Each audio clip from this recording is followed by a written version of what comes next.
Imagine a name whispered across oceans, chanted by warriors, cursed by kings. Ragnar Lothbrok. Mm, A figure so legendary, his very approach could empty treasuries, send armies just scrambling. absolutely. The terror of the North. Yeah, it really was. England, Francia, they knew that name. But what happens when a legend like that, whose whole life was conquest, faces the end? That's the big question, isn't it? Okay, let's unpack this. Today, we're diving deep into the final, legendary, and frankly, shockingly strategic act of Ragnar Lothbrok. Mm. Our mission, looking at these amazing Old Norse sagas, Anglo-Saxon chronicles too, is to reveal how Ragnar, older, maybe weary, Yeah.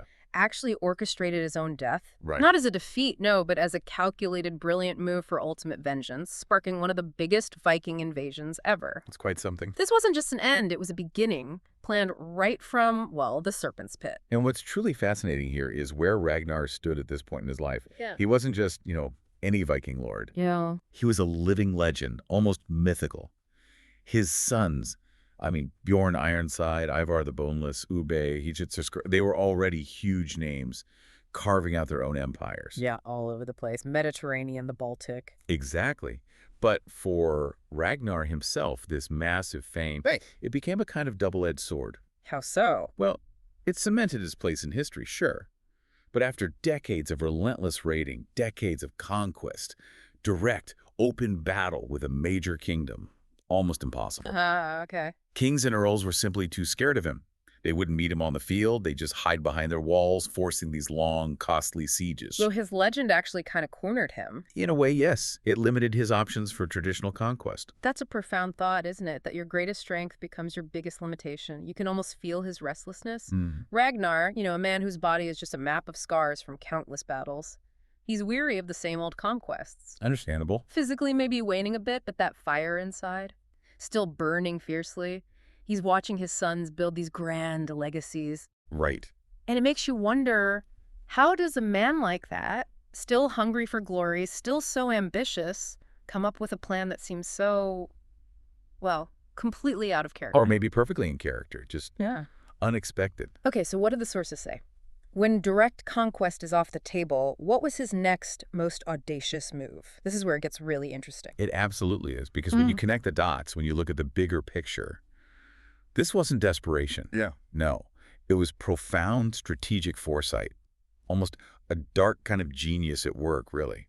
Ragnar knew his reputation stopped him from doing a normal invasion. Right, the fear factor. Exactly. Yeah. So he used his mystique, his legend, and even his perceived, maybe, weakness at this point as bait. Bait. He understood his enemies, their arrogance, their desperation to finally be rid of the great Ragnar Lothbrok. And he understood his sons, too. Crucially, Yeah. their loyalty, their pride, their thirst for vengeance if anything happened to him. The sagas give us this chilling quote, supposedly what he told his last few loyal men. What was... He said, "If I go with thousands, the kings will hide behind their walls. But if I go with few, they will take me, and in their arrogance, they will kill me. Okay. And when they kill me, my sons will come like a storm out of the north, and all of England shall drown in their fury." Wow. Talk about calling your shot, using your own death as a weapon. Exactly. It's profoundly shocking in its audacity, even for Vikings, where, how you died was everything. So this wasn't recklessness, this was strategy. It transforms what looks like maybe a suicidal last stand into possibly the ultimate strategic play. Audacious is the word. Almost mind-boggling. But the risk, though, did he really know how brutal Ælla might be? Or was there maybe just a bit of that old Viking recklessness mixed in? That's a fair question. Because staking everything on your own horrible death, hoping your sons react exactly how you predict, that's a massive gamble. It was a monumental gamble, no doubt. But the sources suggest Ragnar saw it with almost a fatalistic clarity, combined with a sharp read on human nature. He knew Ælla. He knew Ella's history, his hatred, and he absolutely knew his son's pride and their ferocity.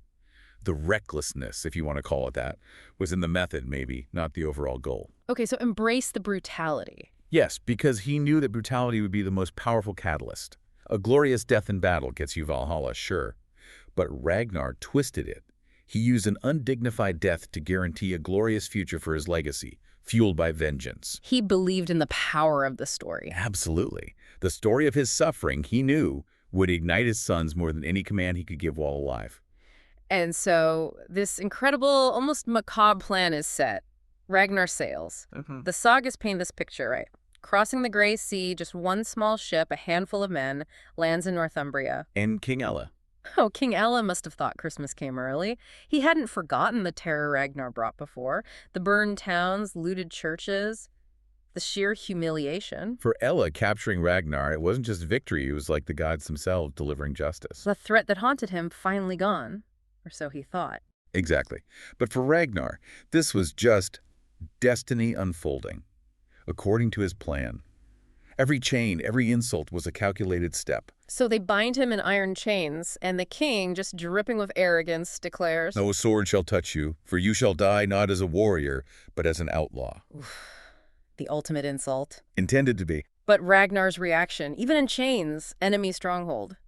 The sagas say he just laughed. That fire in his eyes, the same one that took him across oceans, Ælla completely underestimated it. He really did. And Ella's declaration, that specific death, it brings up a really important point for us, doesn't it? Yeah, why that death? Why is something so degrading? Well, in Viking culture, not dying like a warrior, not falling with a weapon in hand, that was profound dishonor, a deep insult. It was meant to erase his legacy, strip his honor. Precisely. Keep him out of Valhalla, at least in his enemies' minds. But Ragnar, with that incredible defiance, that strategic mind, he completely subverted it. Ælla chose what he thought was the most humiliating end possible, throwing him into a deep pit full of vipers, venomous snakes. Just horrific. The accounts describe them hissing, coiling, Ragnar falling amongst them, fangs biting, venom burning through his veins. But he didn't scream. He sang. To sing, in that agony, surrounded by death. It's almost beyond comprehension. What does that tell us about his will, his defiance, right there at the very end? It's almost unbelievable. Like you say, it speaks volumes. More than any battlefield victory, maybe. Really? Yeah, it's this ultimate testament to the Viking ideal of endurance, of control, even facing certain death, to sing of your life, your deeds, your family in that situation. It's the ultimate act of defiance. Reclaiming his honor when they tried to strip it away. Exactly. He sang of his battles, broken shield walls, kings who fled. He sang of his wives, Aslog and Lagertha. And crucially, he sang of his sons, his blood, his legacy. So even as the poison's killing him. Yeah. His voice is pure defiance. It's his final broadcast to the world, and especially to his children. He's basically composing his own final saga, ensuring everyone would hear it. And then come those words from the bottom of the pit, the ones that just echo through history. How the little piglets would grunt if they knew how the old boar suffers. Chilling. The sheer audacity, even dying, consumed by venom, he's sending this direct message. It's a prophecy, a challenge, a promise of revenge, a call to arms for his sons. It really is. Sends a shiver down your spine because you know exactly what's coming next. Yeah, absolutely. And this wasn't just, a dying man's lament. It was pure psychological warfare, aimed right at his sons, designed to galvanize them like nothing else could. He knew those words would reach them. Oh, absolutely. Yeah. Carried by survivors, traitors, whispered on the wind, he knew they'd get back. And for sons like Ivar the Boneless, known for his cunning, his fury, or Bjorn Ironside, already a powerful king. Those words. Not just grief. An insult demanding blood. A sacred duty. It turned his painful, horrible death into this urgent, undeniable call for vengeance. Ragnar truly saw this not as an end, but a beginning. His death wasn't defeat. It was a message. Carved in blood and venom, sent straight to his heirs. And his spirit. He believed it ascended to Valhalla, welcomed by Odin, a hero precisely because of this final, cunning strategy. He played his last hand perfectly. And back in the world of men, that prophecy, fulfilled with terrifying speed and accuracy. Instantly. Ragnar's death was the spark. It lit this massive fire. His sons, driven now by this incredible rage, by the memory of their father's words demanding action, not tears. They gathered the Great Heathen Army. And this was no ordinary raid, was it? This was something else entirely. Unprecedented. Think about it. An ocean of longships, thousands upon thousands of warriors pouring into England. The scale was just unlike anything the Anglo-Saxons had ever seen. A calculated, overwhelming response to a calculated death, exactly as Ragnar planned. The devastation that followed. Absolute, legendary. Kings trembled, kingdoms burned, and King Ælla's name, forever cursed, synonymous with vengeance delivered. The historical records, both sides paint this picture of just terror and destruction. They do, and it links straight back to Ragnar's plan. His strategic sacrifice, his calculated end directly caused this overwhelming history-changing wave of vengeance. Solidifying his legend as maybe the ultimate strategist. He used his last breath not for pain, but for prophecy, a roar that echoed. It's an incredible testament to foresight, isn't it? To willingly choose that death, because you know it triggers an even bigger, more horrific response against your enemies, securing your legacy. What a journey into the mind of this Viking king, whose greatest triumph, maybe his most powerful move, was actually his own death. He turned his ending into a new beginning for his story.